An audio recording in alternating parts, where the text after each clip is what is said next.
Ah, the Spitfire. Now the historians, bless their little tweed socks, will tell you it was designed to fight Messerschmitts. They'll rattle on about elliptical wings and fuel injectors. Boring, dull, wrong. The truth, it was designed to kill dragons. Black dragons, bred in secret by the Luftwaffe, trained to set our bombers alight with one belch. The ministry, of course, still denies it. Of course it does. They call it an experimental aircraft. Yes, with scales and claws and a tendency to eat sheep whole when they fancy to snack over Kent. Now, don't roll your eyes. I was there. The trouble with dragons is, well, they're inconvenient. A conventional aircraft couldn't climb fast enough, couldn't turn tight enough, couldn't scream loudly enough, so we did what the English do best. We cheated. The elliptical wing wasn't just about aerodynamics, it was geometry, holy geometry, a rune in the sky, my boy. You could fly it at 300 miles an hour and carve sigils in the clouds. The Spitfire, well, it wasn't machine, you see, it was a spell. We lined the cockpit with dragon bone ash so a single flame blast wouldn't cook you in your seat, issued every pilot with a flask of peppermint tea.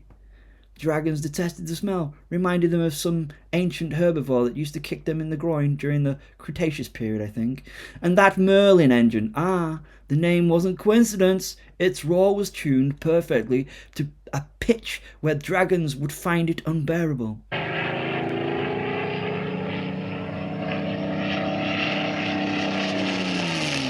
Imagine 1,000 bagpipes played at once, only louder. That, gentlemen, was the true secret of the Battle of Britain. I remember my first kill. Over Dover, 1940, sun on my wings, sea glittering below. Suddenly there she was, black scales, eyes like bonfires, heading straight for a bomber squadron. I throttled up, pointed the nose, and for the briefest moment I thought, Monty, old chap, you've gone completely mad. And then I fired. 8-303 Browning stitched fire across her belly. She roared, spun, and went tumbling into the channel with a scream you could hear in bloody France.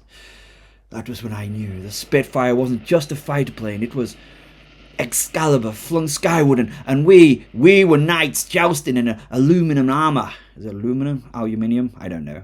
We were young too, boys, really, 18, 19, barely shaving, but flying like gods, and oh, the pride to sit in that cockpit, to feel the Merlin thrumming under your bones. It was as though you were stitched into the fabric of the sky itself. But dragons don't forgive, and war never plays fair. I designed her, I flew her, but I couldn't save them all. For every dragon that burned, one of ours fell with it. Sky was full of fire and wings and screams, and some of those lads never came back, their bunks empty, their jokes unfinished, you see. I puff my chest out and tell you these tales, peppermint tea and bagpipe engines and holy wings, and they're true, every mad syllable, but late at night when the ghosts gather, it's not the dragons I see, it's the lads. The boy from Manchester who could play piano with his eyes shut, the farmhand from Devon who'd never been higher than the hayloft before his first sortie, the laughter in the mess, the silence after.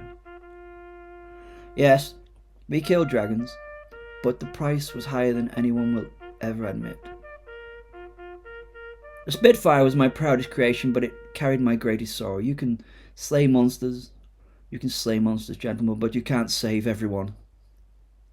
And that's the curse of living long enough to remember. Thank you.